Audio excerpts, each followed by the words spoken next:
কত বান্দা বাড়িতে যায় দেখবা মাটা দুনিয়ায় নাই, মা চেহারা দেখে ঘুমের মধ্যে যাইতে পারবা না। আমিও তো ঘরে যাই, আমিও তো প্রতিদিন বাড়ির মধ্যে যাই, যাওয়ার পরে রাত 3টা 4টা বেজে যায়। আমি আমার মাকে ডাক দিয়া বলি, ও মা ঘুম থেকে উঠো, তোমার সন্তান জুনায়েদ বাসায় এসেছে। আমি মাকে আর কোনো বার একবার ডাক দেওয়া লাগে না। আমার মা বলে, রে সন্তান এসেছো, একবার ডাক দেওয়ার পরে আমার মা আমার দরওয়াজাটা খুলিয়া আমাকে বুকে নিয়া বলে, যা যা যা ঘুমাইতে যা। আমি মাকে বলি, মা তুমি কি ঘুমাও না? ঘুমাও না। আমার মা বলে, রে সন্তান আমার, যেদিন থেকে তুই ওয়াজ মাহফিলে বিভিন্ন জেলায় জেলায় ঘুরে বেড়াও, আমি ওই দিন থেকে তোর জন্য একটি রাত আমি ঘুমাইতে পারি নাই। বিশেষ করে এই 3টি মাস আমি মার ঘুম হয় না তোর জন্য। তোর বাবা আর আমি বসে বসে মুসল্লায় বসে বসে তোর জন্য দোয়া করি, যাতে আল্লাহ অ্যাক্সিডেন্টের হাত থেকে বাঁচা দেয়। এরে বান্দা, আমি তো বাড়িতে যাওয়ার পরে মার দোয়া নিয়ে ঘুমাইতে পারবো। এখনো এমন অনেক বান্দা আছো যেই বান্দারা মার ভালোবাসা আর দোয়া নিয়া ঘুমাইতেও পারবা না। স্ত্রী কি গিয়া বারবার বারবার ডাকবা, তবুও স্ত্রী দরওয়াজা খুলতে চাইবে না। 3বার 4বার 5বার ডাকার পরে যায় খুলবে, আবার স্ত্রী ধমক দিয়া দিবে। এই ময়দানে কার মা নাই, কার বাবা নাই, বান্দা পরিপূর্ণ খেয়াল করে শুনে নাও। মার মোহাব্বত অন্তরে ঢুকাও। এর যুবক আল্লাহর বান্দা, মার ভালোবাসা অন্তরে ঢুকাও। ওই মার মনে কষ্ট দিয়ে দিয়ে দিয়ে বান্দা জিন্দেগিটাকে বরবাদ করে ফেলেছো। আজকের মাহফিল থেকে পরিপূর্ণ তালিমার শপথ গ্রহণ করে যাওয়া লাগবে।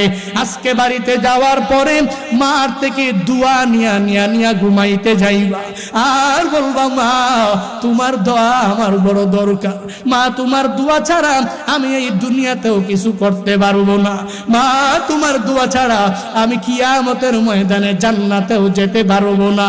মার দোয়া নিয়ে যাইবা। আবু বকর মার কাছে আবদার করলে মা ডাক দিয়া বলে, এ আবু বকর, আমি তোকে ওয়াদা দিলাম তোর আবদার আমি পূরণ করব। মুহাম্মদের চেহারা মুবারক আমি তোকে দেখাবোই দেখাবো। এভাবে যখন বলতে লাগলেন, আবু বকর বললেন, মা শুনো শুনো শুনো, আমার বোন ফাতেমা রাদিয়াল্লাহু তাআলা আনহার কাছে বলো, তাকে খবর দাও আমার নবী ঠান্ডার দিন, চারিদিকে ঠান্ডা, এই বান্দা ঘুম থেকে জেগে ঠান্ডা পানি দিয়া ওযু বানাইয়া, এই বান্দা যদি তাহাজ্জুদ পড়েন, এই বান্দা যদি ইশরাক আর আওয়াবিদ মিস না দেয়, তাহলে বান্দার সুস্থতার পরিপূর্ণ কদর হয়ে যাবে। সুস্থতার কদর কেমনে হবে? আমার নবী 1 নম্বরে জানা দিলেন, বলে 1 নম্বরে সুস্থতার কদর করবে, 2 নম্বরে বান্দা সুস্থতার পরিপূর্ণ শুকর আদায় করবে। এই বান্দা যদি সুস্থতার নিয়ামত পাওয়ার পর, সুস্থতার নিয়ামত আমার আল্লাহ তাআলা দেওয়ার পরে আমার মালিককে বলতে পারেন, হে মালিক তুমি আমাকে সুস্থ রেখেছো, আলহামদুলিল্লাহ। ও আল্লাহ, এই সুস্থতার নিয়ামতের মধ্যে থাকার পরে আমি নামাজ বাদ দেই না, আমি আমার সুস্থতার নিয়ামত পাওয়ার পর আমি রোজা বাদ দেই না, নেক আমল কোনোটাই বাদ দেই না।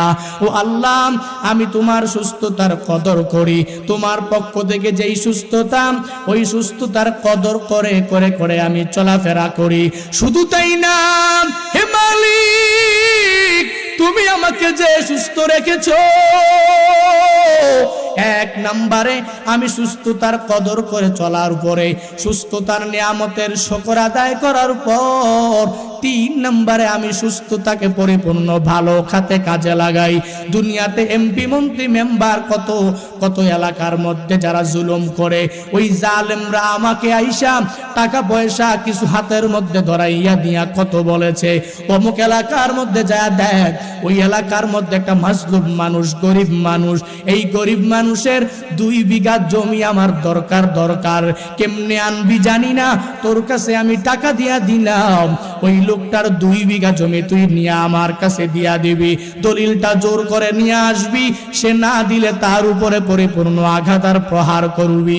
কিন্তু আল্লাহর বান্দা বলে, যে আমার মালিক আমাকে সুস্থতার নিয়ামত দান করেছেন, আমি 1 নম্বরে কদর করি, আমি 2 নম্বরে সুস্থতার নিয়ামতের শুকর আদায় করি।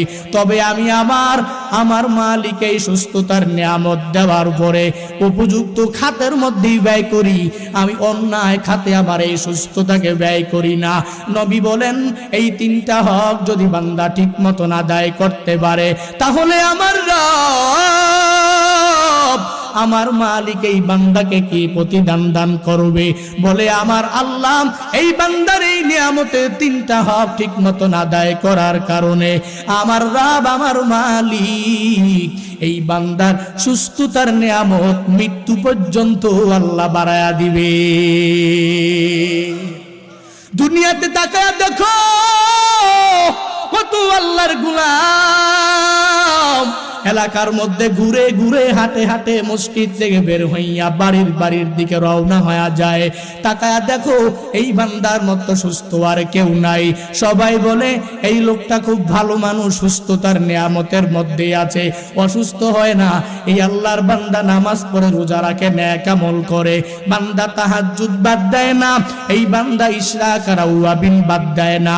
হঠাৎ করে খবর হয়ে গেছে এই আল্লাহর বান্দা যেদিন ফজরের নামাজ আদায় করার পরে যখন বাড়ির দিকে রওনা হয়ে যায়, একটু দূরে যাওয়ার পরে হঠাৎ করে রাস্তা থেকে টাম করে পড়ে গেছে, মাটিতে পড়িয়াই এই বান্দা সুস্থ হালাতে পরিপূর্ণ বারজাখের জীবনে চলে গেছে। এলাকার মধ্যে ঘটনা অভাব নাই, যুবক মানুষ অনেক ভালো, হঠাৎ করে ইন্তেকাল হয়ে যায়।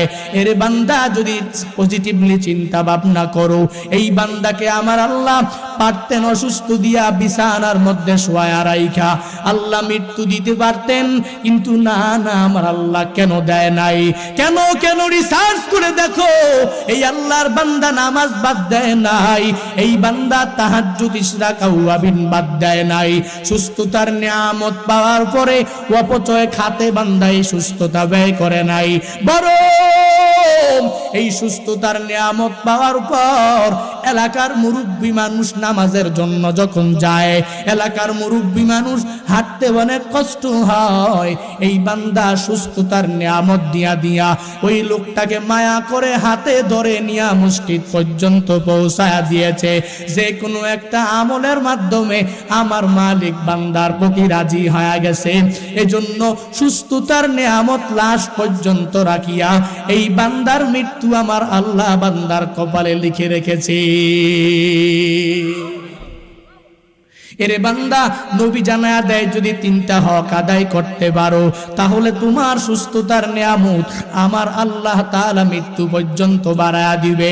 2 নম্বরে আমার নবী জানায়া দেয় বান্দার অবসরের নিয়ামত এই বান্দার কাছে সর্বাবস্থায় থাকবে না, মৃত্যু পর্যন্ত থাকবে না। যদি হক আদায় করতে পারে তাহলে নিয়ামতটা থাকবে, এই বান্দা নামাজ পড়তে পারবে, রোজা রাখতে পারবে, এই বান্দার অন্তরের মধ্যে আমার মালিক তাহাজ্জুদের মজা ঢুকায়া দিবে, এই বান্দার মনের মধ্যে আমার মালিক ইশরাকের মজা ঢুকায়া দিবে, এই বান্দার অন্তরের মধ্যে আমার মালিক পরিপূর্ণ নেক আমলের মজা আমার আল্লাহ ঢুকায়া দিবে। দুনিয়ার মানুষগুলো তাকে যতই নামাজ থেকে দূরে রাখার চেষ্টা করে তবুও নামাজ বাদ দেয় না। দুনিয়ার মানুষগুলো তাহাজ্জুদ থেকে যতই দূরে রাখে এই বান্দা বাদ দেয় না। শয়তান এসে ইশরাক আর আওয়াবিনের জন্য দূরে ঠেলে দেয়, কিন্তু এই বান্দা শয়তানের প্ররোচনায় না পড়ে তাহাজ্জুদ ইশরাক আওয়াবিনে দাঁড়া যায়।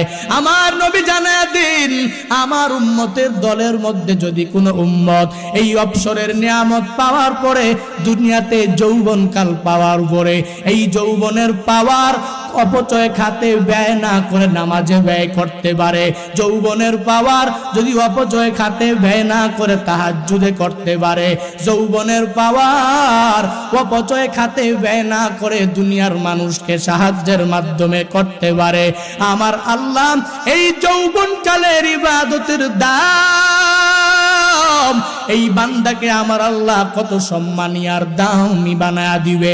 নবী জানায়া দেয় ওই কিয়ামতের ময়দানে দুনিয়ার বান্দাগুলা আমার উম্মতগুলা